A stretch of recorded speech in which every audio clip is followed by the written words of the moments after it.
Welcome back to the Matter of Facts podcast on the Prepper Broadcasting Network. We talk prepping, guns, and politics every week on iTunes, Stitcher, and Spotify. Go check out our content at mwfpodcast.com on Facebook or Instagram. You can support us via Patreon or by checking out our affiliate partners. I'm your host, Phil Rabalais. Andrew and Nick are on the other side of the mic, and here's your show.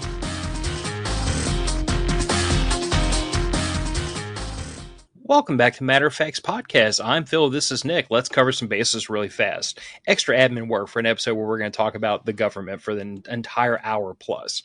Neither I nor Nick are thinking about harming ourselves. We're both excellent swimmers. Neither one of us lifts weights, and neither one of us knows anything about the Clintons.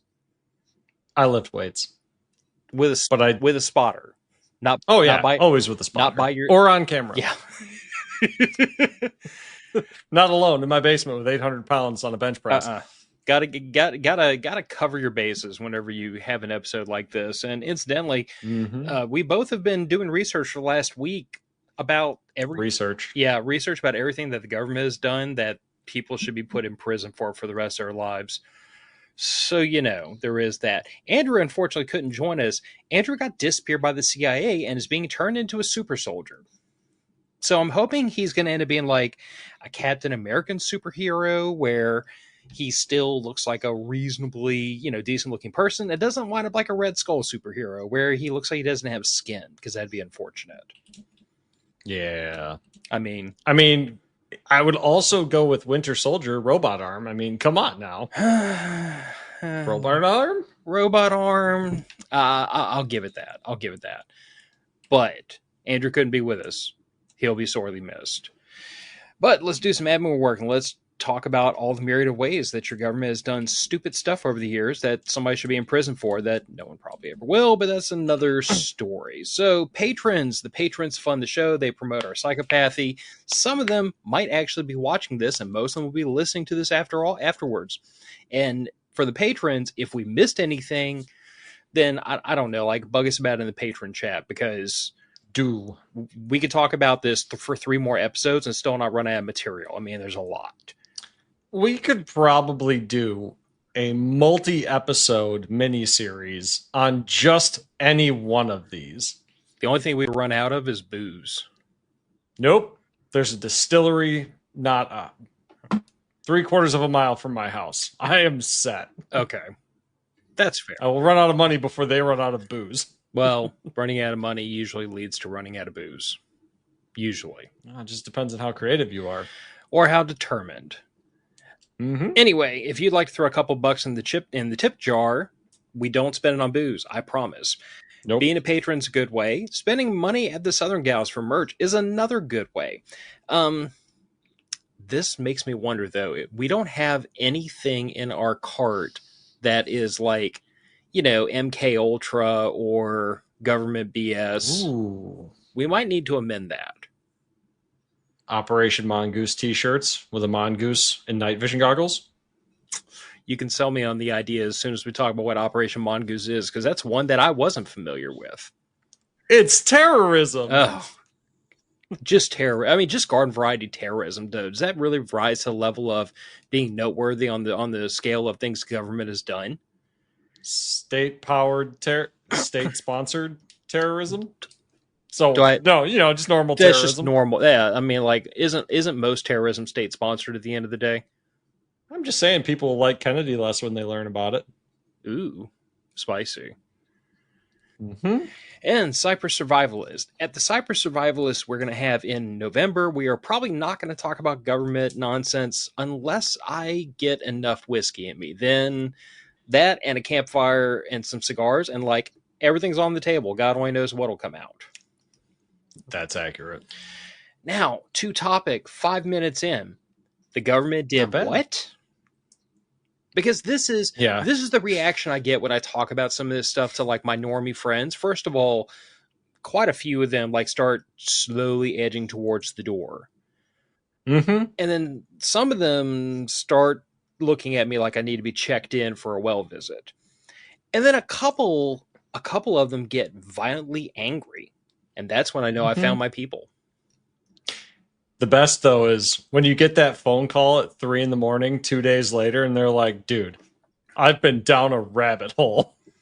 What the fuck? Didn't I tell you about the rabbit hole I went down when I found this very first subtopic? I was literally like just Googling stuff the government has done and came across some of the stuff I'd never even heard of before, and told my wife, who, by the way, for those of you who met Mrs. Matter of Fact, she is like the most type B, chill, relaxed person you can imagine. She was unhappy. Well, because she cares about people. Yes. That's the read I get from your wife. She cares about people. Most people. She's like me. Yeah. I like individual people. Oh yeah. People as a large group annoy me. But I like individual people. If I had to choose between a large group of people and a small group of dogs, I'm picking a small group of dogs pretty much every time. I mean, to be fair, I like dogs better than 99.99% of the Earth's population. Yes. And that's not even a bad thing. That's just fair. Yeah. Anyway, so how about we start with the one you never heard of? Operation Sea Spray. I have no idea. So hopefully I have this preloaded onto my phone because I want to make sure I don't misquote some of these things, even though I'm going to completely butcher the name of these two bacteria. But basically, Operation Sea Spray was a 1950 U.S. Navy experiment that was an attempt to find out how susceptible one of our major cities was going to be to a biological weapon. So to test the theory, they parked a Navy ship off the coast of San Francisco, and they sprayed a pair of bacteria into the air in the direction of San Francisco. And then they measured what level of particulate they found in these bacteria in San Francisco. And what they determined was that not only was it amazingly effective, but that they had blanketed not only the entire city of San Francisco, but the entire Bay Area in these bacteria. Now, I know what you're thinking, Nick. Obviously, they would have picked a bacteria that isn't going to make anybody sick, right? No. They're going to pick the easiest one to culture. Yeah, well, what they picked... That's my guess. What they picked was two bacteria I can't even pronounce, and I'm not even going to try. But what I will say is that what wound up happening was that 11 people the next day checked themselves in the hospital with extremely rare and severe urinary tract infections. Huh. One of these people, now 10 of the 11 recovered. One of the 11 died several weeks later. Apparently he'd recently had an operation on his prostate, and the infection spread to a heart valve, and it wound up killing him. So when all of this gets released later on in time, his surviving family sues the government because, rightfully so. Y'all spray this bacteria into the air, a bunch of people get sick. He dies of this bacteria. Yeah. District court threw it out because they said that the family had not proven that this specific bacteria the Navy had released in the area had caused the urinary tract infection, which led to this man losing his life. And they appealed it all the way to the Supreme Court, who denied cert. Interesting. Yes. So now, I understand somebody out there is going to say, okay, but Phil, the juice is worth the squeeze. We have to know what would happen if a biological weapon was cooked off in San Francisco. So what better way to test it than to spray bacteria all over a major city just to see what happens? I mean, your tax dollars well spent.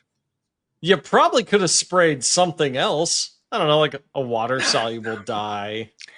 Dude, we are talking about the same government that did everything else on this list. I mean, do you think they would spray a water-soluble dye? Absolutely not. We're going to spray a freaking communicable disease. That's the perfect way to test this theory. Well, I suppose you are trying to test what would happen with a communicable disease being sprayed. Turns out they did a crap job, I guess, because it only harmed 11 people that we know of. Well, I mean, they couldn't kill a whole city of people. Couldn't they? They could have, but then somebody really would have got upset. And see, that depends. And their budget might have got cut. No, nonsense. They'll just call it a false flag, blame it on whatever country wanted to invade at the time, and then call it squaresies. It's fine. Well, that which it might have been. Operation Sea Spray. I had never even heard of that before I started going down this rabbit hole a week ago when we picked this topic, and I found out about it, and I was... I was shocked, and that should tell you something, because I don't think I surprise easily anymore. I'm pretty jaded at this point. Like, you could tell me that representatives of our government literally like take beagle puppies and stick their heads in boxes and let maggots eat their faces off. Oh wait, that happened. Sandflies. Sandflies. It was sandflies. Sorry. Let's be accurate here. In the name of accuracy. Don't worry. They cut out their vocal cords because the researchers were getting distressed by hearing the puppies cry. And that was, remind me again, the CIA. No, that is the Department of Health and Human Services. Nothing says Department of Health HHS. like letting beagles. That's Dr. Fauci. Yeah. Anyway, so the same government that did that to puppies did this to an entire city full of people. And it's just like whoopsies, I guess. Yeah. So, next up, Operation Mockingbird. Yes. So, oops, we're tripping over each other. So, Operation Mockingbird's kind of an interesting one because, like, most of the things on this list have actually been declassified and admitted to. Most of the documents got burned, obviously, because you can't let the people know too much of the things that the people should be knowing about, because people run the are supposed to have the power and yada yada yada. That whole really idealistic thing. But this is still in the realm of conspiracy theory because it's alleged, it's not proven yet. Sure. However, so before I play this video clip, Operation Mockingbird was an attempt, allegedly, I have to keep using the word, to control the media, to control the narrative given to the people. Now, some of you out there are saying no, Phil, and some of y'all out there are saying, but that's not possible. That's never happened. That's never been admitted to. You can't prove it, and you're right. I can't. Hi, I'm Fox San Antonio's Jessica Headley. And I'm Ryan Wolf. Our greatest responsibility is to serve our Treasure Valley communities, the El Paso, Las Cruces communities, Eastern Iowa communities, Mid-Michigan communities. We are extremely proud of the quality, balanced journalism that CBS 4 News produces. But we are concerned about troubling and irresponsible, one-sided news stories plaguing our country. The sharing of biased and false news has become all too common on social media. More alarming, some media outlets publish these same fake stories without checking facts first. The sharing of biased and false news has become all too common on social media. More alarming, some media outlets publish these things simply aren't true without checking facts first. Unfortunately, some members of the media use their platforms to push their own personal bias and agenda to control exactly what people think. And this is extremely dangerous to our democracy. Well, if that don't sound like a script. So, I am going now. See, normally what happens when I cut this up for the audio only listeners, usually y'all don't get to see all the extracurricular stuff because, you know, it's just seeing a thing doesn't really work well on audio only podcast. But I'm going to make sure I include the audio from that clip because there's something extraordinarily terrifying about the idea that this is an alleged government program. It is not supposed to have happened. It's not supposed to be real. And yet you can plainly hear multiple news networks at virtually the same time saying the exact same things. News networks supposedly on opposite sides of the political spectrum. ABC, CNN, CNBC, Fox. Now, if it was all Fox affiliates singing the same song, I could be like, all right. Big Fox corporate says this is the script today. Fair enough. Thought CNN was supposed to be the opposite of Fox News. I thought the media was supposed to be independent. Nope. That's not true at all. Yeah. Although I do think we do have some interesting proof on Operation Mockingbird, Phil, in the form of artistic sponsorship. Oh, Lord. Yes. Some of you may be aware, some of you may not be, that the CIA for years was attempting to push American ideals through funding the arts. Arabian arts during the Afghan war with Russia, the modern art rise in the U.S. is largely due to CIA funding art critics and CIA giving money to artists to try and make communism look worse. There's a few videos on the topic. It's actually pretty funny. Fat Electrician does a great one on the CIA's behind the modern art movement. If you guys want a good laugh, but I can't see that being disconnected from them trying to do propaganda through the news. It's probably all just a subheading of a similar program. I mean, here's the thing. Let's allow for a moment, just a moment, that what we just heard was not like the literal CIA hand walking a script into the newsroom saying, say this. Let's allow that for a moment. That seems a little far-fetched. Sure. Nick, how many, like you do understand, and I'm hoping the audience understands, that most of these news organizations are owned by a couple of very large conglomerates. 3 to 5, I think. 3 to 5. So you don't really have to control hundreds of news agencies. You only have to make it financially in the best interest of a certain number of people, or just threaten to shoot them up with fentanyl until they jump out of a window. I would argue you have to control none of them. The only thing you have to do is only allow reporters who agree with your narrative access to confidential sources. That's all you have to do. That would do it. And they make their career, and they become the top journalist at New York Post, HuffPo, Washington Post, CNN, Fox, whatever. All these unnamed sources close to the government are probably a handful of people that are dog walking the news. I think guy that comments is kind of hitting the nail on the head. There's too much money to be made, which is why local news is now just paid promotion. I mean, something. Didn't I tell you earlier that, like, I'm convinced that most of this can all be traced back to like a money laundering operation and the CIA busing opium in from overseas? Yeah, probably. Yeah, you did mention that before we went on there, and it would not surprise me. It just the annoying part about all this, Nick, is that it sounds psychotic when I say it out loud.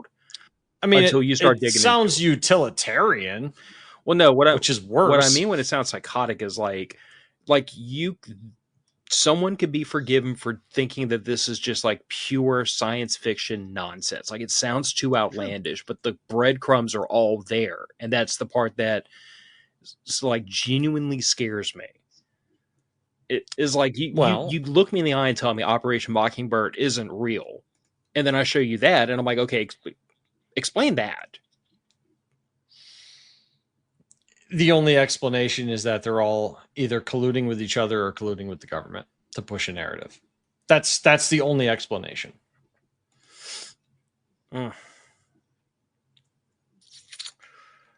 right, so let's get down to it. Operation Northwoods.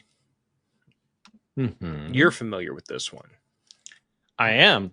So Operation Northwoods is a proposed false flag operation that originated in the Department of Defense in about 1962.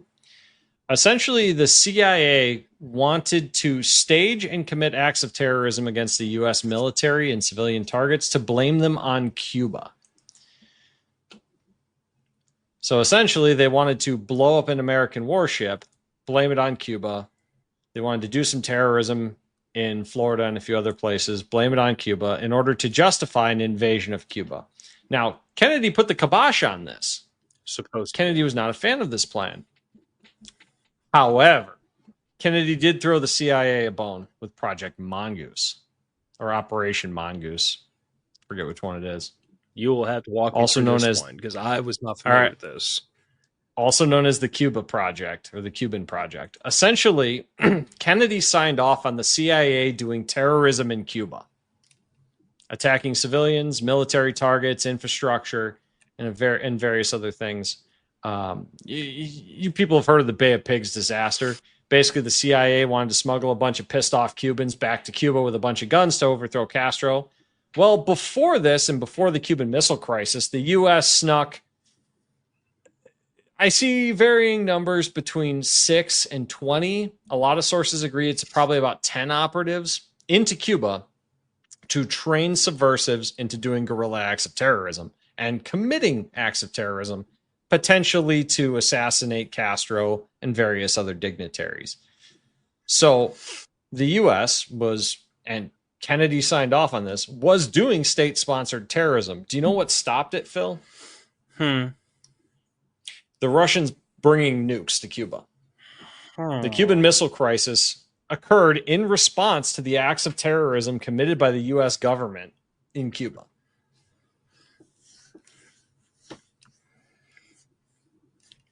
The audience that's listening can't see me. I'm currently rubbing my forehead and my temples. Phil's a little upset that the U.S. government almost caused a thermonuclear war using domestic terrorism. And let's backtrack just a little bit back to Operation Northwoods. So Operation Northwoods supposedly never happened, right? Supposedly. Never happened. Never went into place. Got scrubbed. Somebody had a moment of clarity and said, this is a little too far. Supposedly it made its way all the way to Kennedy's desk. Okay, but hear me out. There's two things. First of all, Gulf of Tonkin. Now, I'm not going to say that we had CIA assets on the North Korean torpedo boats that instigated the first round of that altercation that actually did happen. But I will say that we just happened to put our ships directly in the path of them and basically, and like all but hung a red cape on the front of them to instigate that fight. There are some sources that claim that we told the North Koreans where our ships would be, in addition to lining them up right in front of the North Korean torpedo boats. And then the second altercation, the one that like officially got Lyndon B. Johnson into the game, that just never happened. Never happened. Straight up did not occur. Robert McNamara admitted in 1975 the whole justification for why we jumped ship to get into the Vietnam War it never happened. Well, it was all part of the domino strategy. To defeat communism. I get that, but going back, they had to remove a domino out of Asia, and that was supposed to be Vietnam. But going back to Operation Northwoods, so they've done this before. They've done something amazingly close to this to basically like create the justification for us to get involved in a war we really wanted to be involved in. And then now this is where I really do sound like the crazy conspiracy theorist. 9/11. There are those, I don't know if I'm among them. I haven't drank enough whiskey and gone far enough down the rabbit hole, but there are those who think 9/11 was an inside job or something else. All I will say is the hijackers, a bunch of them had passports from Saudi Arabia. They did. And a bunch more of them, if I recall correctly, I think they were trained in Iran, or was it Syria? I think it was Syria. Maybe Syria. But you know where they were? You know where none of them came from? Freaking Iraq. Also that. So 9/11, whether you believe it happened organically or not, whether you believe it was a setup or not, whether you believe that like jet fuel really does melt steel beams or not, save that one for another episode. I need more booze for that talk. But whether or not you believe any of that, I might have a guy for that. Oh, I must meet this guy. Oh, so Phil, all right. I went to engineering school for like a year and a half before I decided I hated college. I hated engineering, and I really liked playing with big, heavy equipment. Yes. All right. I was studying mechanical engineering at Milwaukee School of Engineering. My first major. Right? Yeah. It's a pretty decent school, small private school in Milwaukee. Excellent bar scene. Wisconsin. Can't imagine how that was a thing for you, but go ahead. My statics professor was one of the engineers that worked on the simulation to analyze the fall of the towers. To do the math to determine what happened. Did the buildings have a structural flaw, or was it actually a jet fuel problem? The way he explained it to us, because it was a pretty big talking point at the time, and it was kind of his intro lecture into the class, was that it wasn't just the jet fuel that was the problem. Okay. What happened was plane impact knocks that foam insulation that's supposed to keep the beams from being exposed directly to fire off the beams. Okay. Some of the core support structure of the building was damaged by the plane impact. Not enough to bring the building down, but enough insulation was knocked off those beams, and enough beams were damaged by the plane, and beams got heated by burning jet fuel. So it was a combination of three factors coming together that caused a small percentage of structural strength to be lost by the building. Essentially is what happened. It was a combination of three factors. I mean, the planes were, it's a giant jetliner. It's going to do a ton of damage to the building. Unfortunately, the foam that they used to insulate those beams, they have since changed the formula on. The old formula weakens over time and causes it to become brittle, which is why it was flaking off after the plane hit it, and why the beams got up to a slightly higher temperature, which is, I don't know if, Phil, have you ever played with an oxyacetylene torch and some steel? No. Okay, so if you ever get the chance, guys, try this. Take like a 4-foot piece of 3/4-inch bar stock. You can probably hang off that bitch if you got it clamped to the table really good. Take your oxy torch and just start heating it up. Place your hand on the other side, see how easy it is to bend it. You don't even have to get it even close to red hot for it to start losing a noticeable percentage of its structural integrity. It doesn't have to melt to lose structural integrity. So now you have me wondering, because you know that I'm an autistic nerd, right? And at one point I got curious and I calculated the muzzle energy of a main deck gun off the USS Alabama, just, because I got curious. And I determined it was something like 28,000 30-06s going off at the same time or something like that. It was something like that. Yeah. The math got ludicrous. I think it was 280,000. Whatever it was. The math got an order of magnitude above ridiculous very quickly. I'm wondering if I can calculate the muzzle energy of a 757.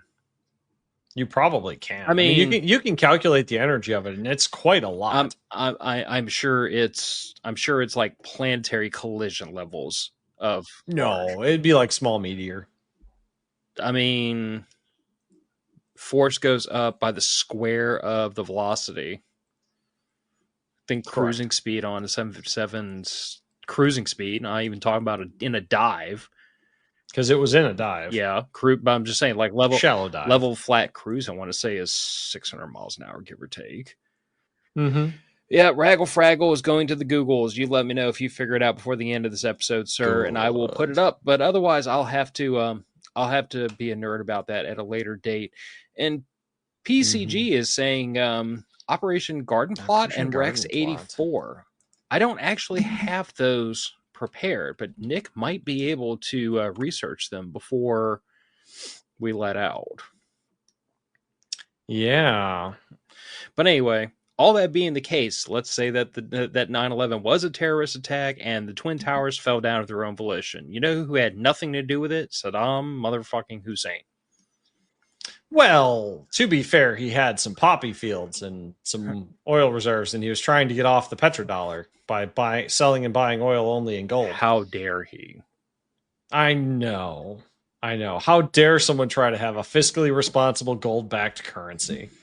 Yes. But like that's the kind of stuff I bring up whenever somebody starts talking about Operation Northwoods. Is like, okay, look, Operation Northwoods as it stands may not have happened, but false flags certainly seem to continue popping up courtesy of our government and its forces.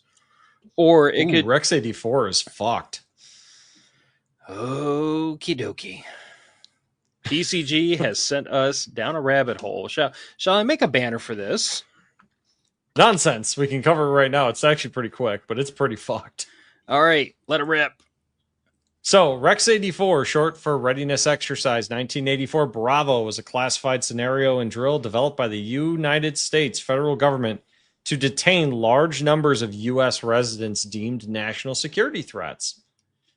So, basically, in the event of a national emergency, which we've been under pretty much constantly, they wanted to make a plan for state defense forces to round up 500,000 undocumented Central American residents and 4,000 American citizens.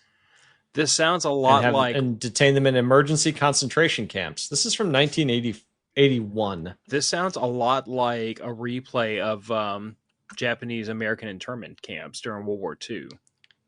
Yeah, they also were simulating invading Nicaragua with 15,000 troops overnight. Does Nicaragua have a lot of oil?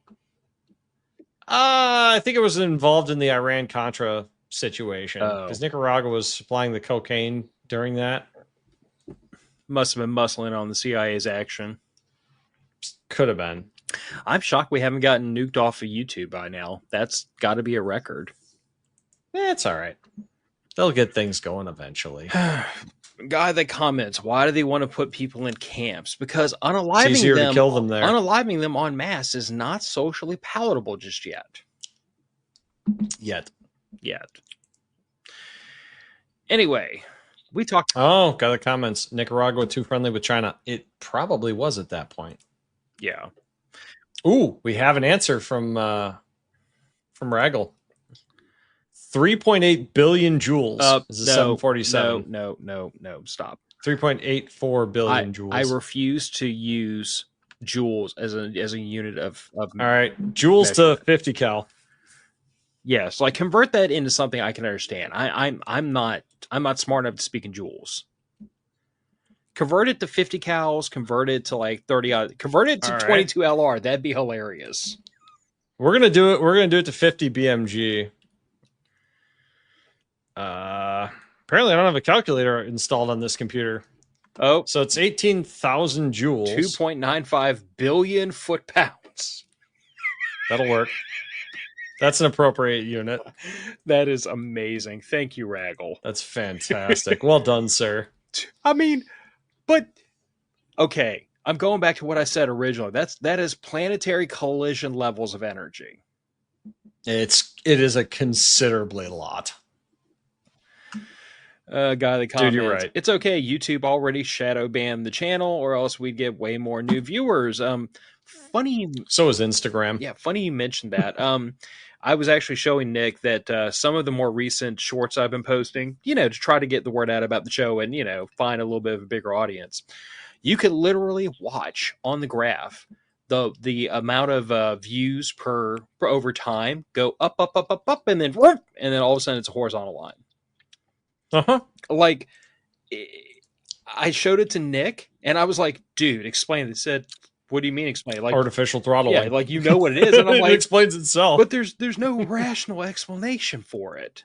The rational explanation is they don't like our narrative. Yeah.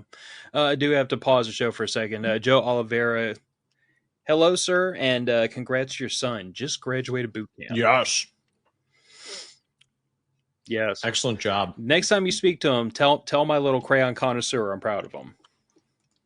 Hell yeah. And ask him what his favorite flavor is.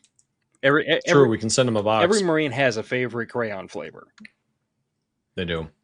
I'm allowed to pick on Marines. Like, first of all, I'm a combat vet. Second of all, like, I grew up with a whole bunch of Marines, even though I went and joined the Army. So, well, to be fair, they make that joke more often than anybody else does. But see, okay, but it's their favorite joke. But Marines joking about eating crayons is like a person of a certain ethnicity using the hard N word. Like, they're allowed. Nope. I understand what you're saying, and I agree with you. I'm just saying, like, those, like, if it's a banned behavior, it has to be universal. Nick, are you familiar with how the morality world works? Morality is universal. Are you familiar with how the world works? Yes. Rules for thee, not for me. Yeah, I refuse. He's not picky on flavors. He just hasn't developed his palate yet. Like, he just, give him time. He'll come up. He'll figure out his preferred. As long as it's not, what is it? Not what was the off brand of crayons that everybody hated getting as kids? Rose color? Or no? Shit, there was a terrible brand of crayons. There was an off brand of crayons? There was an off brand of crayons. If someone in the audience can remind me, that'd be great, because I am having a serious brain fart and I am out of gin power. How impoverished do you have to be to buy off brand crayons? The branded ones weren't that expensive. They were not, but the unbranded ones were stupid cheap and they couldn't. Rose Art. Thank you, Jeff. Rose Art crayons. They were terrible. Jeff and Joe both got it. Rose Art. Yep. Absolutely horrible. Didn't color for shit. The wax was way too hard and it tended to rip the paper. They were terrible. Yeah, they light on fire okay, though. Can't imagine why you would know that. Dude, I grew up out in the boonies. We lit everything on fire. That was If called. we weren't shooting at it or blowing it up, we were lighting it on fire. That was called sarcasm, Nick. I'm sure you've heard that a time or two. You're a married man. You should be familiar with sarcasm. That's true. I do use it a lot at work. I'm sure you hear it a lot at home, too. Mm-hmm. Just a little. She's not as bad with it as I am. Hang on a second. If military service members claim you have served in the military, is that reverse stolen valor? Not my fault. My indoctrination to be a factory worker and soldier was really good. I mean, look, I'm not mad at anybody that didn't choose to, put a flag on their shoulder and go get shot up for stars and stripes. Like one day, another full glass of whiskey, and we can have that conversation about how I feel about my military service. Let's just say that, 17-year-old Phil and 42-year-old Phil see the world very, very, very, very differently. Rightly so. That's why they allow you to join the military at 18. Because they want to get you while you're dumb enough to run into machine gun fire. Thanks, Nick. I know it could depend on you. Hey, man. Look, I tried to join the military, too. I tried. Turns out, asthma and needing glasses are not great qualifiers. Huh. Well, thank God they got me before all my joints went to hell. Right? So Raggle Fraggle said, thank God I got out of it. To translate that into bullets, it'd be roughly the same as being shot with 220,000 50 BMGs simultaneously. I'm going to say this, Phil. It's dead. It depends. What if that's Thanos? It's dead. Hit him with a 747. It's probably fine. It was 757. Either 757 is a narrow body. 747 is a wide body. It's different. Aviation was my first. I don't know airplanes. Aviation was my first career. I mean, we could talk all night about it. Matter of fact, you'll get a kick out of this, and then we're going to go to the next bullet point. Mm-hmm. Yesterday, me and my wife and daughter, we were watching, I don't remember what, some show, and it showed a private jet on it, and my daughter just blurts out, "What kind of jet is that?" And I'm like, it kind of looks like a Lear 25. I don't think it has height-shaped engine cells to be like, one of the 31s or one of the bigger ones. And based on this time period, that shouldn't be anything more recent than a Lear 31. So I'm going to go with probably a Learjet 25. And my daughter just looks at me and says, "You're such a nerd." That is way too specific of knowledge. Okay, but, Oh, for what you spent 10 years doing, though, you absolutely would know that. I mean, spent 6 years in the military on aviation, several years in private, several years in commercial. Yeah, I mean, bear in mind, I wanted to be a pilot from the age of 8. And it wasn't until I realized I get awful vertigo that was just not going to be a thing for me. I think the air cylinder is going out of my chair. I keep sinking out of frame. That's unfortunate. It is. I will fix that eventually by welding it into position. I was about to say, I was going to say you should machine like a little sleeve or something to hold the air piston in place. I'm just going to take it to work and TIG weld it together. It'll be fine. Whatever gets the job done. Oh, it'll get the job done. All right. We've got we got 2 more little ones, and then the one that we could spend the next hour talking about. Regale us about COINTELPRO or COINTELPRO, as I've heard it pronounced on occasion. Yeah, however you pronounce it, back in the day during the civil rights protests and all that jazz, the government decided that's a bad idea. You guys can't have that. So the FBI and the CIA started watching all of the Black Panthers, Martin Luther King, all the other civil rights activists, the Beatles, John Lennon in specific, and a lot of other people. And essentially what they were doing was they were spreading counterintelligence on leaders of various movements to try and discredit them, cause infighting. In a couple of cases, may have caused murders due to planting either real or fake evidence of people sleeping with other people's wives within the movements. One of their big targets was the Black Panthers in specific. May have, and some people suspect could have been behind the assassination of Martin Luther King. I mean, given everything we've talked about for the last 35 minutes, not totally out of pocket, to be perfectly honest.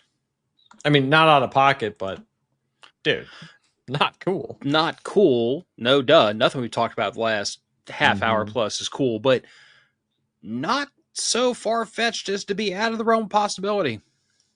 No, absolutely not.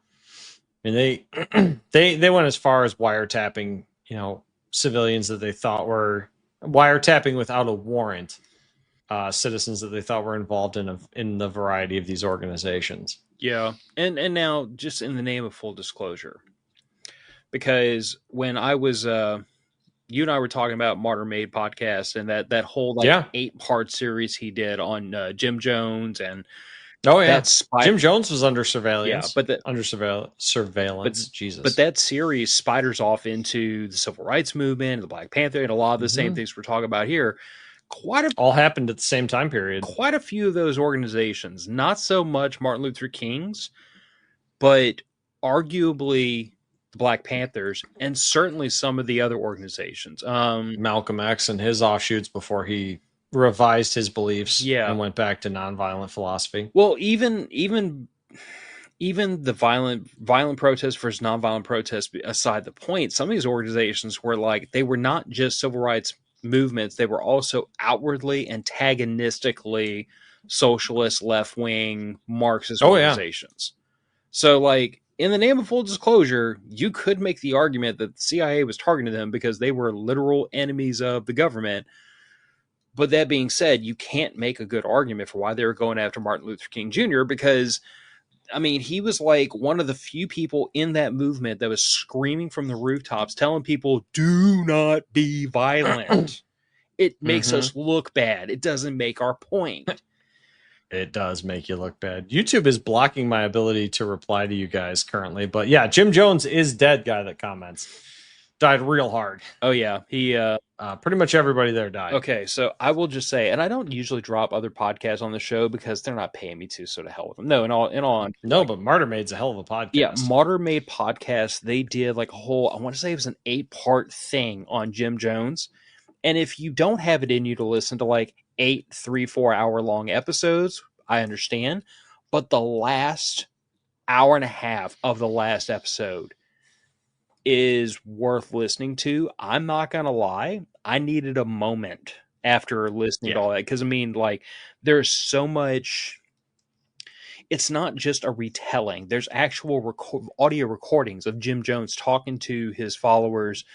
There's like to hear the crazy, the pure, unadulterated, unfiltered crazy coming out of this man in the days leading up to the mass suicide event. It was pretty clear he'd gone downhill. With all the amphetamines. Yeah, I mean, it's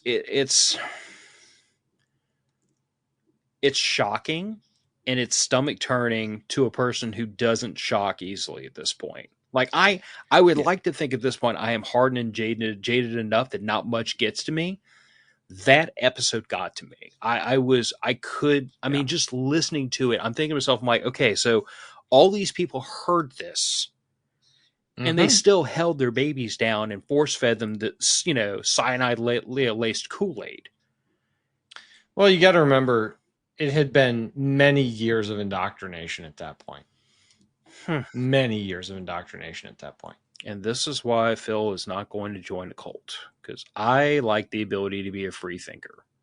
No, you're going to start a cult. I don't want to start a cult because I don't want to be a center of attention for that many people. That just makes me feel icky. We put you in a toga. You've already got the beard. You can pull off the Messiah thing. It's fine. You just got to get some sandals. Yeah, but I don't. I do wear sandals a lot, and I do have a beard. But I don't want to. You are 2/3 of the way to Messiah. But I don't.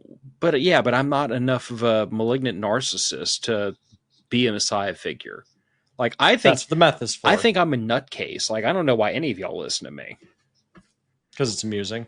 Okay, but it's better than the news. Well, that's fair, but I am never going to be the one to try to get all of y'all to convert to a new religion or drink Kool-Aid. That's not going to. I mean, you might all drink. Yeah, all that sugar's bad for you. I mean, you might all wind up drinking moonshine or whiskey by the end of the weekend, but that's just good-natured fun. Look, moonshine is an American tradition as much as throwing tea into a harbor and dodging taxes. How did we get from COINTELPRO to here? Because Jim Jones was one of the people that was being observed. That's right. Without warrants. So yeah, illegal wiretapping, flagrant propaganda and lies to try to break up a civil rights movement that, let's call it what it is. Even if you give credence to the idea that like they were going after the more revolutionary Marxist organizations, like at the very beginning of the civil rights movement, it seemed pretty reasonable to me that people just didn't want to live in an apartheid society and they wanted to have like true equality and not just quasi equality. And the CIA responded by doing their absolute best to tamp that down and out of existence. Exactly. I don't know. To me, that just feels icky. Yeah, it does. But, you know, that's the FBI and the CIA for you. Generally icky. Speaking of icky. Mm-hmm. Take it you're familiar with this one, huh, Phil? Nick, I would like to think most people are familiar with the Tuskigi Experiment, but for the 3 people on the internet that haven't heard of it yet. So, the Tuskigi Experiment was a study conducted between 1932 and 1972 by the Public Health Service to observe the effects of syphilis on black men. Now, Phil, are you familiar with penicillin? Yeah. Are you familiar with the fact that penicillin cures syphilis? I've heard such things. I'm also aware that penicillin is like very safe and a very well noted, cure for many things. It's very cheap, very stable. Like there's not a lot of good reasons to withhold penicillin from a person if they have a certain type of thing swimming around inside them that shouldn't be there. Do you know when penicillin was officially invented? When? 1928. 4 years before. And we already knew at the time this experiment started that penicillin cured syphilis. Do you know what the goal of the experiment was? Regale me, Nick. They wanted to see what would happen to you if you had untreated syphilis until you died.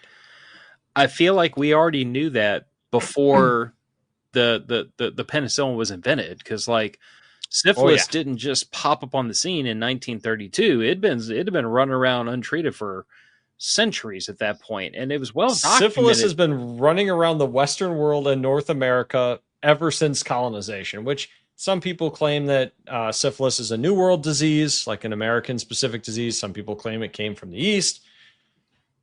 It doesn't matter.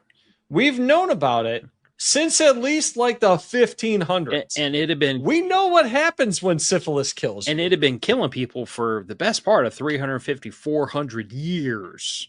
Pretty much the entire time. So, remind me again, for 40 years we withheld, not didn't treat, because when you have a remedy and you know it works and you don't give it, it's withholding.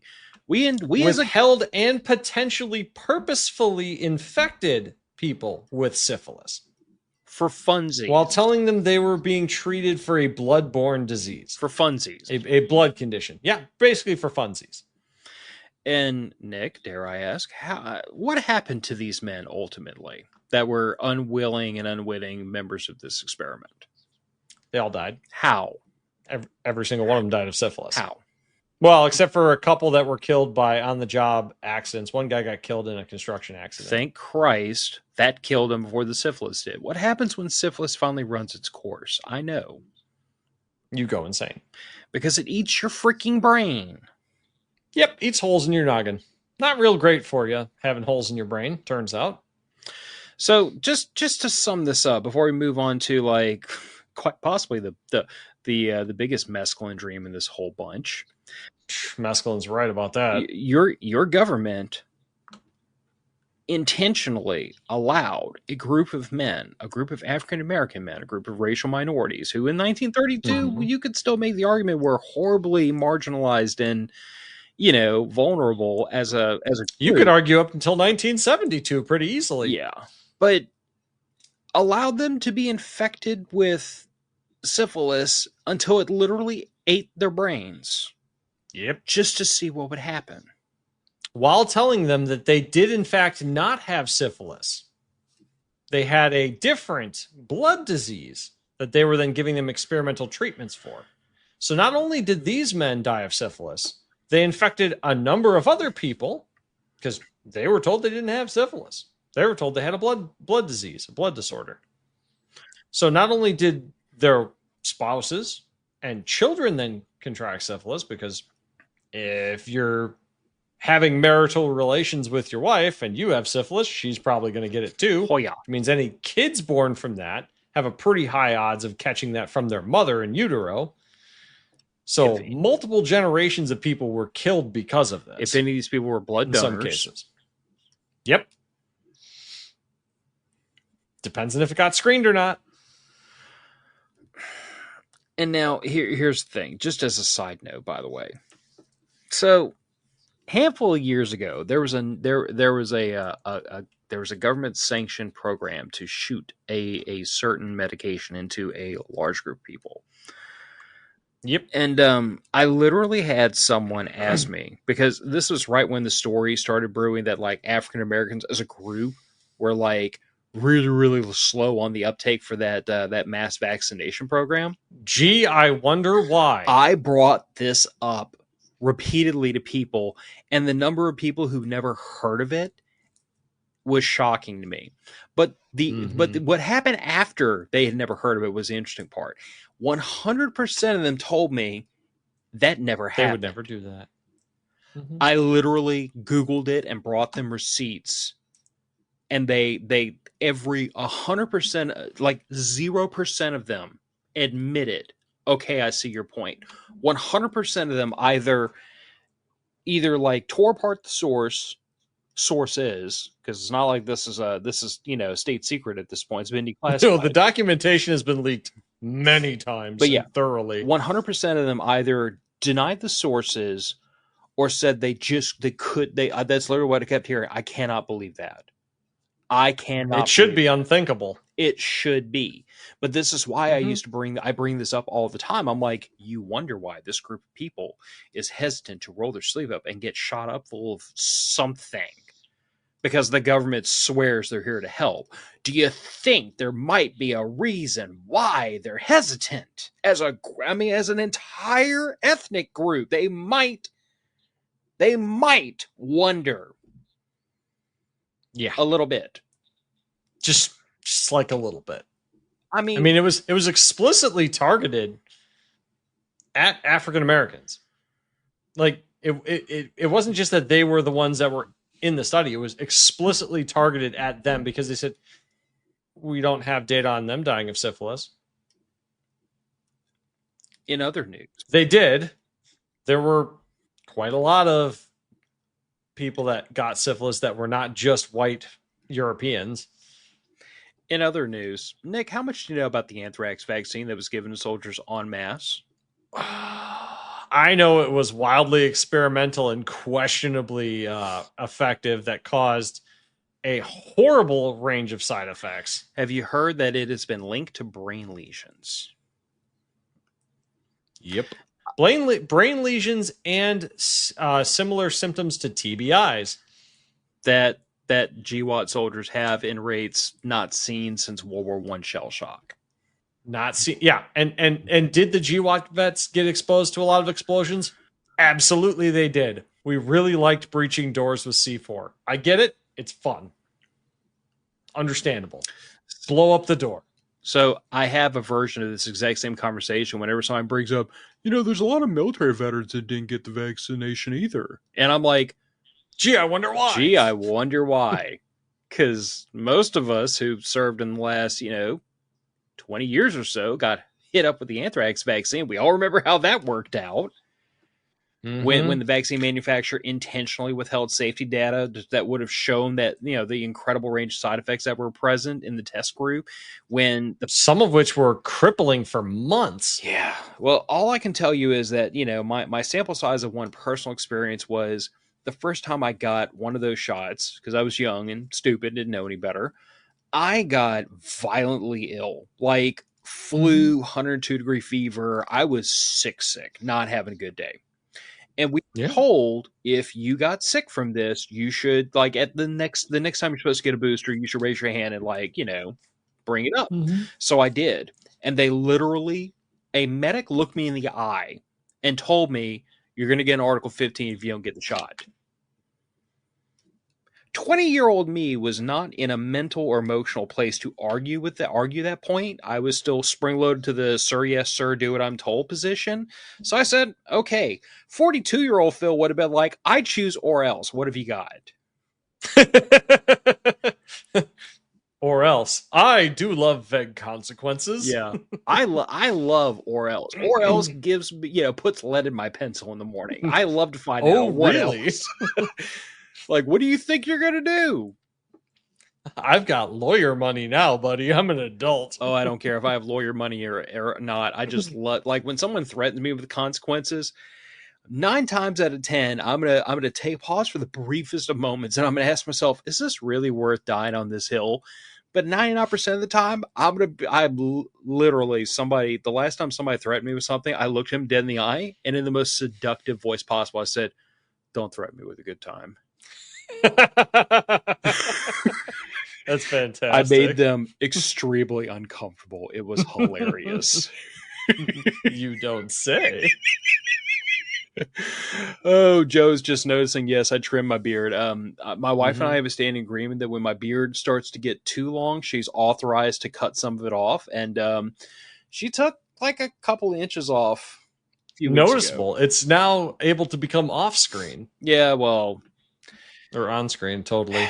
My point of view is that she sees it more often than I do, so she thinks it's too long. Just cut some of it off. Like, she's not. She did a nice job. Oh, look, my wife is my go-to beard barber, has been for years, because I brought to professionals, and every one of them sent me home screwed up at least once. Gillian has been my go-to barber, and I get to pay her with, I get to pay her with baked goods. That works. Yeah. Jeff's asking if we're going to talk about Black Wall Street or the economic sanctions against Japan that caused the attack on Pearl Harbor. Hey, guess what? America did airstrikes on a minority community in America that time. That's Black Wall Street. But no, because I don't have enough knowledge to talk about it as well as I would like to. Jeff, unfortunately. But the economic sanctions against Japan essentially boils down to Japan was going to run out of oil to continue prosecuting the war effort if it did not seize certain territories where they could produce more oil. So Japan attempted to knock out the American aircraft carriers and Navy in one strike to give them time to seize the oil-rich territories in order to continue prosecuting the war. That's kind of what it comes down to. Between rubber and oil, Japan had to attack the U.S. to continue its military interventions in China and a few other places. So I'm rolling back up through the comments right now to see what all we missed, and I'm taking notes because apparently we're going to have to do this again. We can do this again. I mean, we're never going to run out of material. I will attempt to look pretty deep into the bombing of Black Wall Street and the things that went on during that. We could also talk about, what was it? The Move bombing. Oh yeah, the Move bombing. I mean, that's not the greatest example because it wasn't an obviously Marxist organization, but they were still the Oklahoma City bombing that was arguably caused by fallouts of MK Ultra. Same with Ted Kaczynski, potentially fallouts of MK Ultra and LSD experiments. Oklahoma City bombing was also arguably incited by both Ruby Ridge and the Waco incident. Yep. God, we're going to wind up on another watch list, aren't we? I'm on most of them, I think. Probably. I can't think of one that I'm not on already. But if anybody can think of a watch list I'm not on, then I'd be curious because we could discuss how the war in Afghanistan was basically about controlling the flow of opiates into the U.S. during the huge push for opiates being given out to everyone like candy, which caused the opiate epidemic in the U.S. and is still crippling Appalachia, Florida, and a lot of southern states. So I got to throw Guy the comments in here real quick before we get to MK Ultra to round this insanity out. Having FU money is why I understand greedy folks I get followed by pay with segs. Bro is practicing the oldest profession. I'm not gonna lie. There might be some truth to how I pay my beard barber.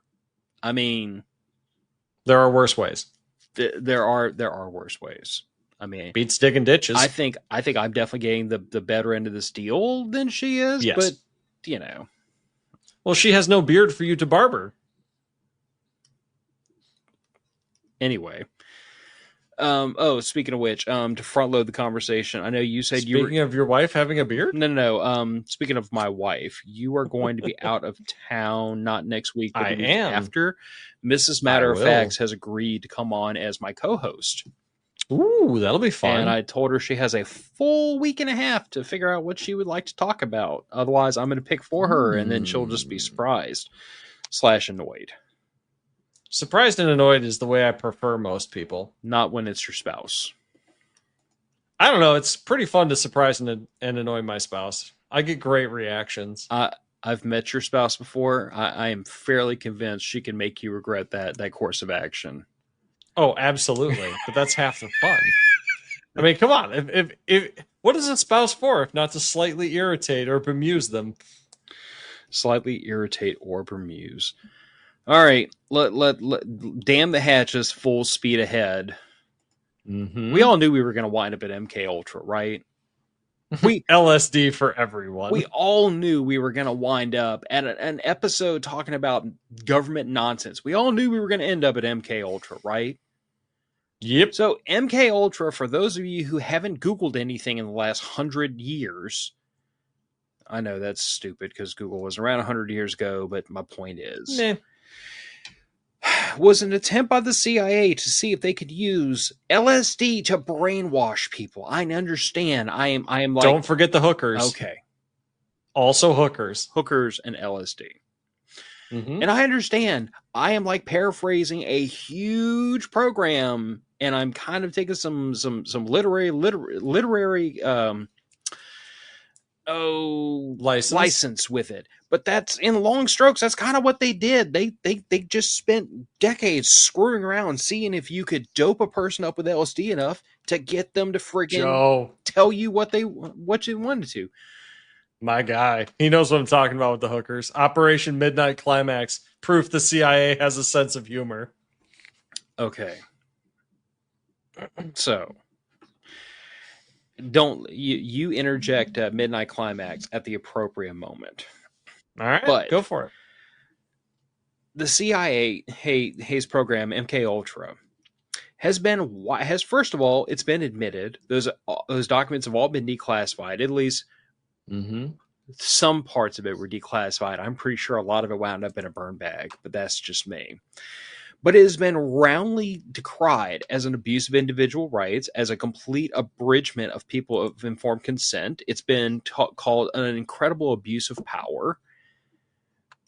In some cases, like not only were they dosing people up with LSD when the effects of that were barely understood. Like, you have to understand that LSD was only discovered not long before this program began, and it wasn't well known. It wasn't in common usage at the time this program started using it.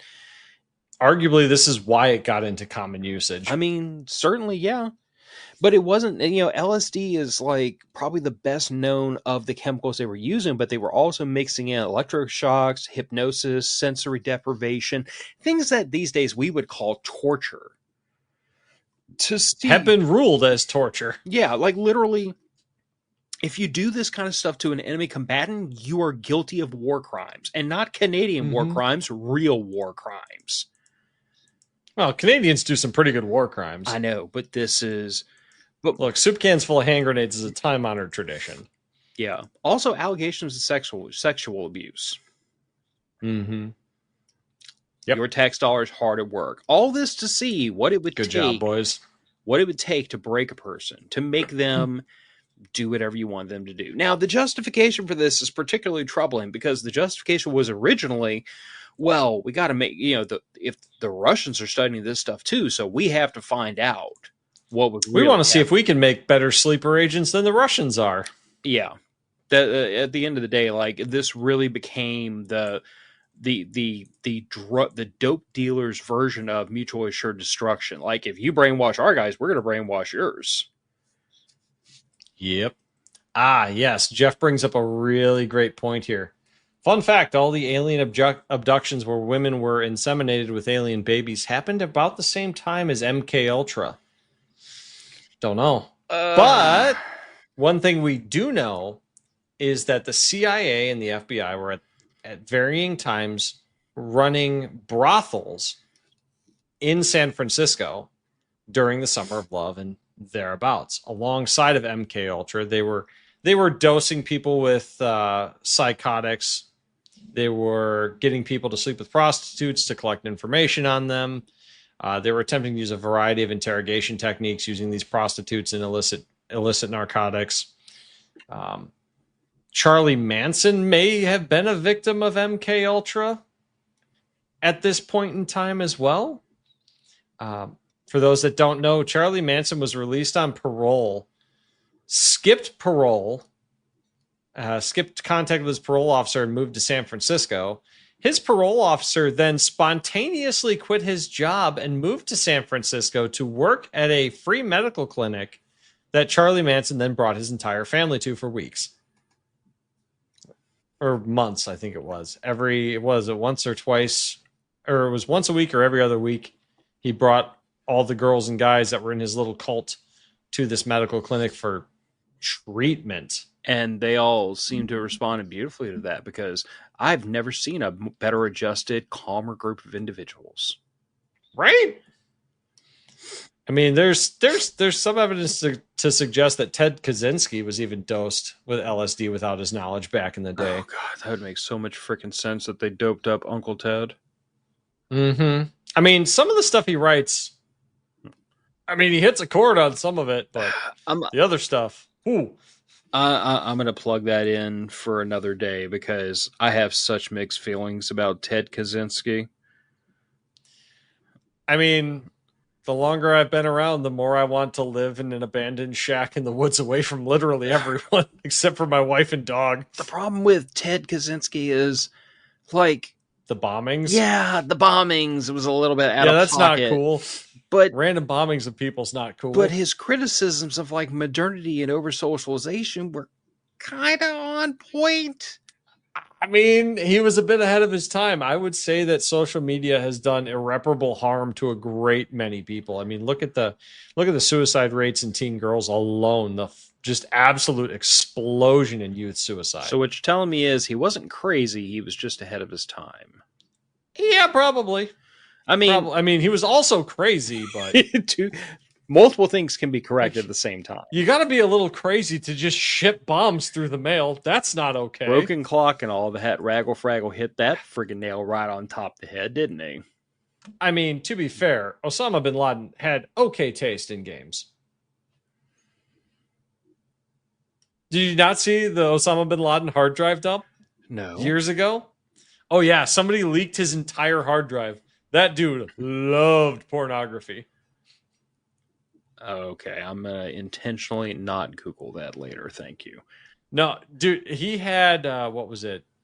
Street Fighter and a bunch of other pretty okay games on his computer in the caves in the mountains. Well, I mean, Street Fighter was a cultural phenomenon of that time period. It was pretty great. Anyway, MK Ultra. So among the subjects, victims, unwilling, unwitting, unwilling participants.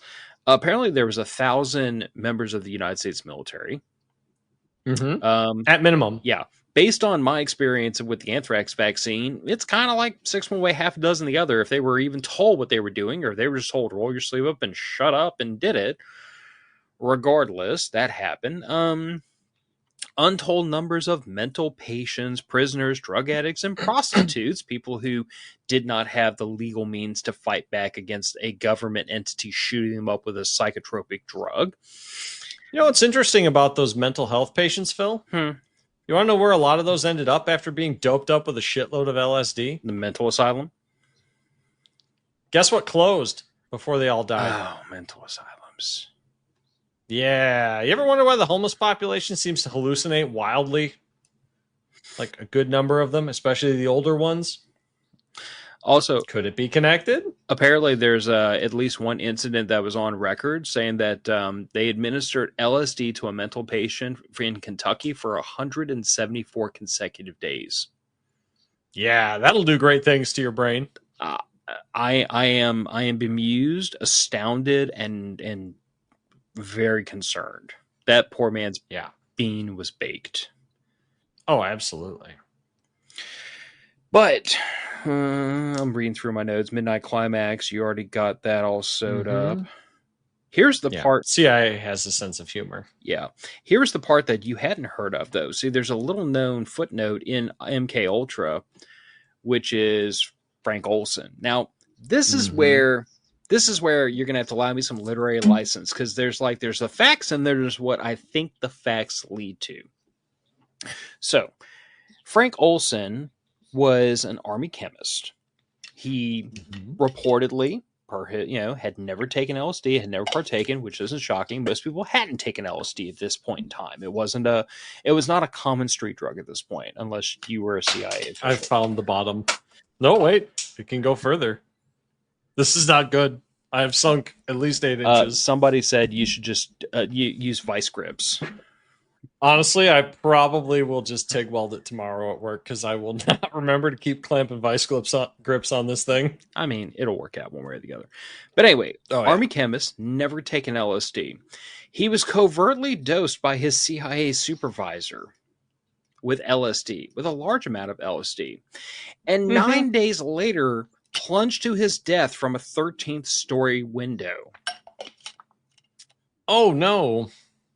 But it gets consequences for disagreeing. But it gets better, because see, this is where you got to give me some literary license.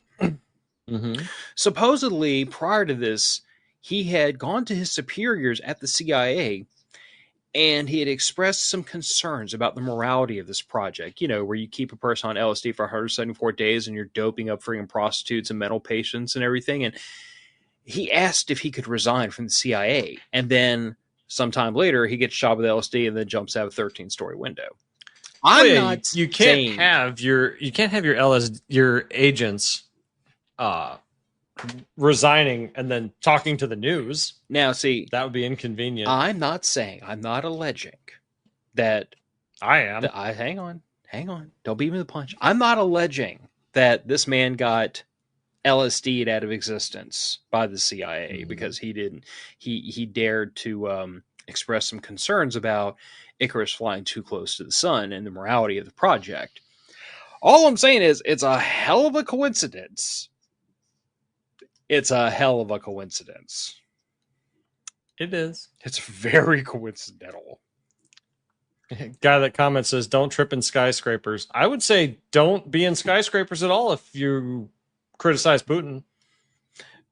Should we circle back around to what I said at the very top of the show, where I said that I don't lift weights, I'm a hell of a good swimmer, I have no expectations of self-harm, and I know nothing about the Clintons? Like, let's just cover all the bases.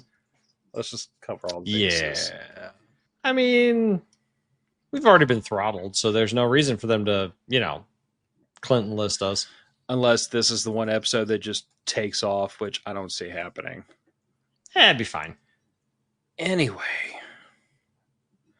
So, what else do you want to say about MK Ultra? I mean, there are allegations that this was used to train sleeper agents that would snap and kill somebody or commit mass mayhem with a code word. There are allegations that this was just being used as like a package of enhanced interrogation techniques.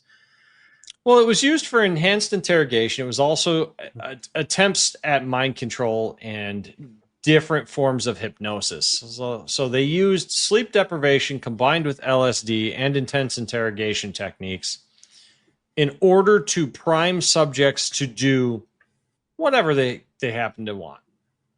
Now, if you mess with somebody's head enough, we know you can prime somebody to violence. I mean, look at the indoctrination of child soldiers and the heavy drug abuse that they put them under.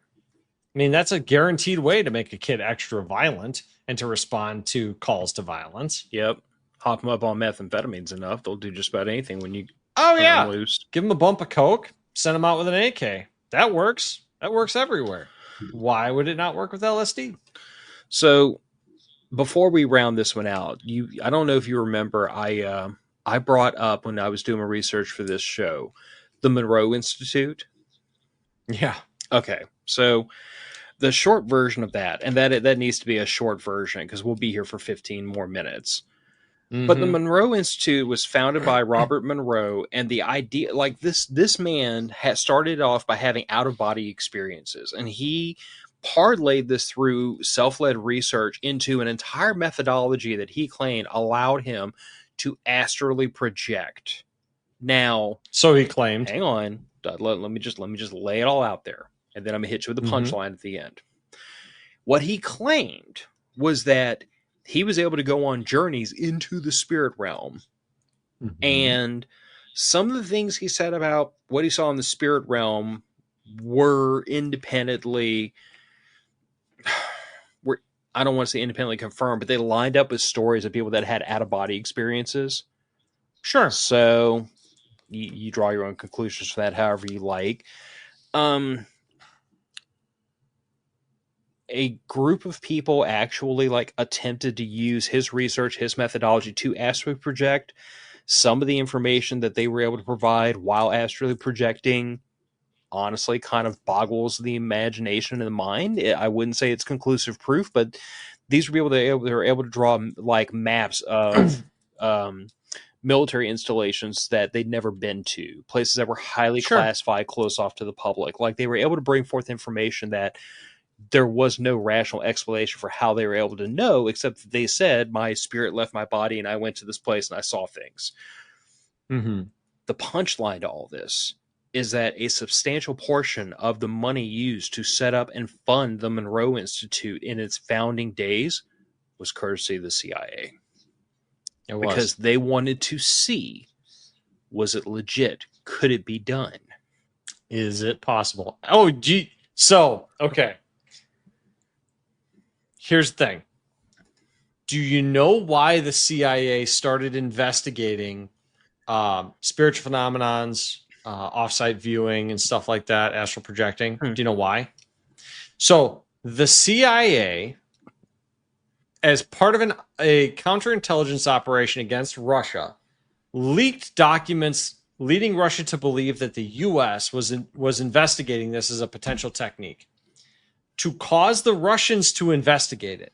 The Russians did start investigating it. But the thing is, the Russians started putting a whole shitload of money at this. And so the CIA said, well, wait a minute. If they're that serious about it, maybe they're getting results. We need to actually really research that. So the CIA played themselves through playing Russia. And yes, Joe, the Brad Pitt movie Men Who Stare at Goats is part of this whole thing. Was it Brad Pitt or was it George Clooney? I don't remember what either one of them looked like. Nick, but it's Men Who Stare at Goats is the title. Men Who Stare at Goats is definitely the movie, which, by the way, probably not exactly historically accurate, but hilarious. Oh God, no. Hilarious to watch. But yes, that is what Jeff Jag just said. Clooney. That's whose head I thought. Shows how much I know actors. Well, but this I think maybe you got the two stuck together because of like Ocean's 11 and all that whole series where they're both in it. But anyway, they did make too many of those movies. Jeff Jackson might be both. Anyway, they do tend to work. Men Who Stare at Goats is absolutely hilarious. But yes, that's where that movie kind of underpins itself from. And guy that comments, they don't give them stimulants because it turns them into NZT. I think that's supposed to be Nazi. Where they use 100% of their brain and body to become unstoppable. I'm not a caffeine addict. I can stop whenever I want. I am also not a caffeine addict. I drink caffeine because it is an adult performance enhancing drug. Well, by that logic, so is Ritalin. Fair game. What's your point? I mean, I know a lot of people that did recreationally use that in the short time I was in college for performance enhancing. Fair game. What you got? All I'm saying is if you're going to let the kids with a brain condition use performance enhancing stimulants, let everybody else. Yeah, I think I'll just stick to using large amounts of coffee to medicate my ADHD and autism spectrum. I was heavily abusing Monster in college. I was buying flats of that shit. Fortunately, I undeveloped my taste for Monster. It just didn't vibe with me. But I used to drink. I was drinking like 4 of those a day. I used to drink for a hot minute. I used to drink the Monster Javas, which really I never tried those. They don't really taste like coffee. Classic green was my go-to poison. Oof. Oh yeah. Anyway, so that's the long and the short of like the Monroe Institute, their ties to the CIA. Like the CIA was literally pumping money into this to see if you could astrally project so they could go spy on the Russians. And interestingly enough, a whole paper was declassified and released. There was a 26-page paper that was written to detail all this. 25 pages of it were released by the CIA. Notice I said 25 out of 26. Page number 25 was not released. Now, interestingly enough, someone noticed this when this was originally declassified, and they said, hey, we want page 25. The CIA literally told the voting public that there was no page 25 and that it was misnumbered, that page 24 went straight to page 26, until Robert Monroe himself, who had a copy of the report, released page 25 independently. There is no page 25. Yeah, well, I will just say that that's the most CIA shit ever. I will. That's hilarious. I will just say that, like, if you're at all interested in that kind of stuff, like Google Monroe Institute, page 25, like Google all that stuff and go down that own little rabbit hole. I will just say that, like, whether you believe it or not, the conclusions that were drawn are kind of shocking. I mean, Robert Monroe basically came out of this experience, whether you believe him or not, saying that, like, the spirit world does exist, the supernatural world does exist, there is something beyond the veil. We can't touch it, but we can see it. And whether you believe it or not is irrelevant. The CIA believed it enough to pump millions upon millions of your tax dollars into it to see what was there. Yeah, the problem I have with these studies, with what these people have done is, yes, you do get similar reports of out-of-body experiences among Western individuals that undergo these rituals and these hallucinogenics, but we're not controlling for cultural context. We're not controlling for cultural context. Of course, when they have a hallucination, it's going to be somewhat similar if they have a very similar cultural context to these things, to religion in general. And let's be fair, at the time period this was being done, largely a Judeo-Christian focused group of people. I want to say I remember that Monroe was actually an atheist, but I could be. Doesn't matter. Totally. He grew up in he grew up in an Abrahamic culture. Nice. So all of the cultural mores, all of the cultural touchstones, all circle around, whether you like it or not, Judeo-Christian theology and theography, and just the images thereof. I mean, think about it. Why does everybody, when they hallucinate, they see halos around people's heads? It's a common cultural touchstone. No, I mean, fair argument to be made. I'm just saying, like, it would be interesting to repeat this study in, like, sub-Saharan Africa, or say India, or the Philippines. Well, not the Philippines, because that's really heavily Christianized too. Darn missionaries! They ruined my study. Ooh, if we could get those people on the island that always shoot arrows at the helicopters, that would be great. But we'd have to give them a bunch of hallucinogens, which would probably be, unethical. I'm pretty sure the CIA. I'm starting to see how the CIA got to this point. Say, I'm pretty sure the CIA is already en route. Right? What? There's people we haven't dosed with LSD? Egads, man.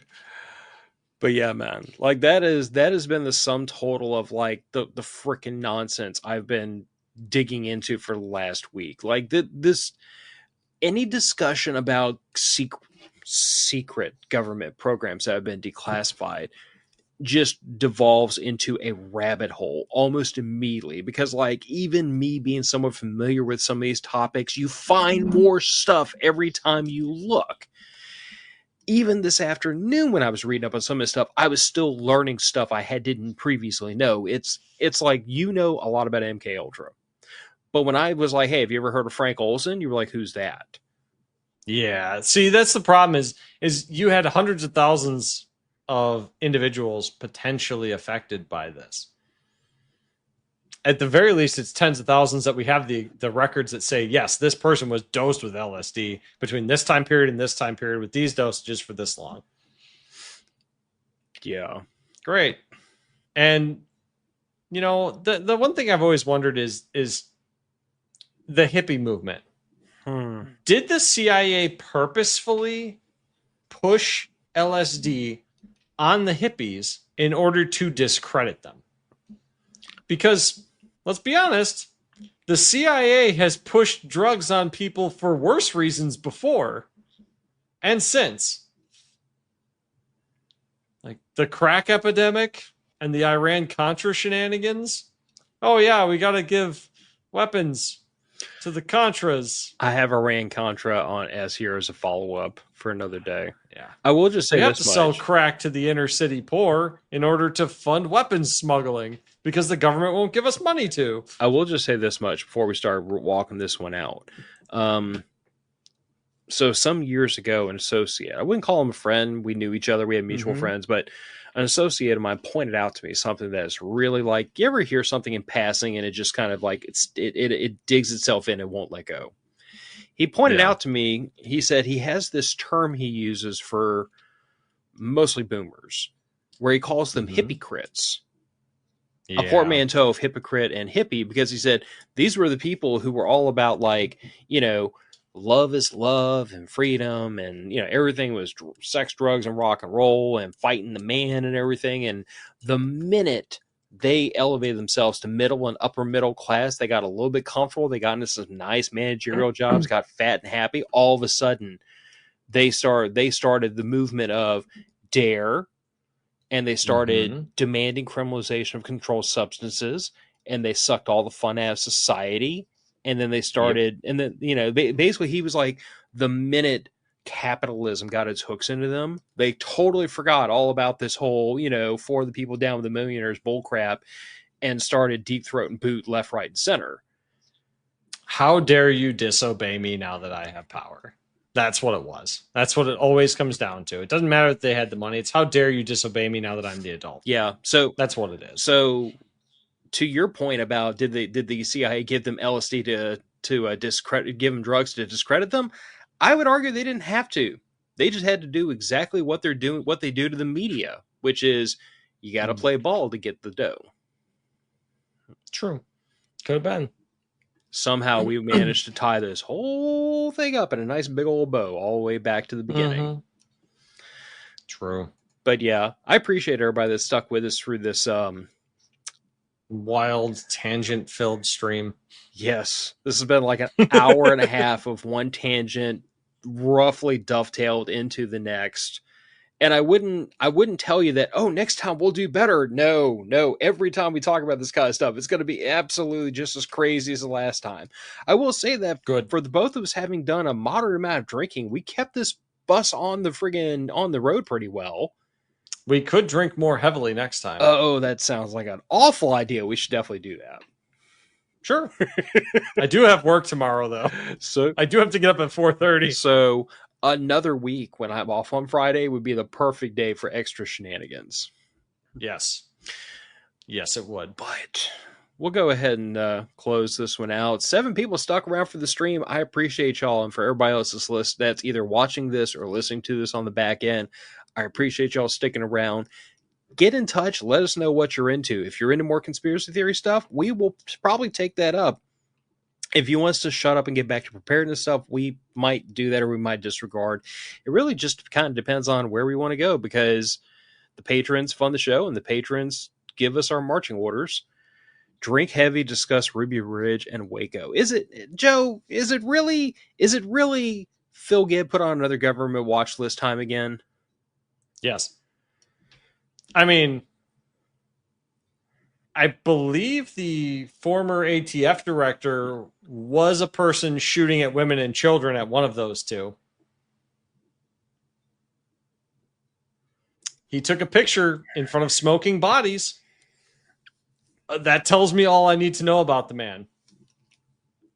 You two are both on word rations. That's fine. I'm trying to behave myself. Oh, Raggle, we could talk about the Las Vegas shooter.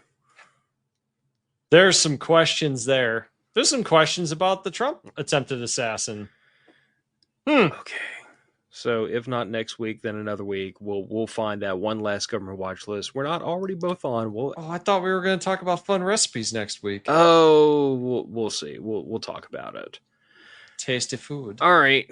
Matter of fact's going out the door. If y'all have a preference on what we talk about, you know how to get in touch with us. Otherwise, you're going to leave it up to me and Nick and the patrons, and we will make a decision. Truth. Good night, everybody. Talk to you later. Bye. Night.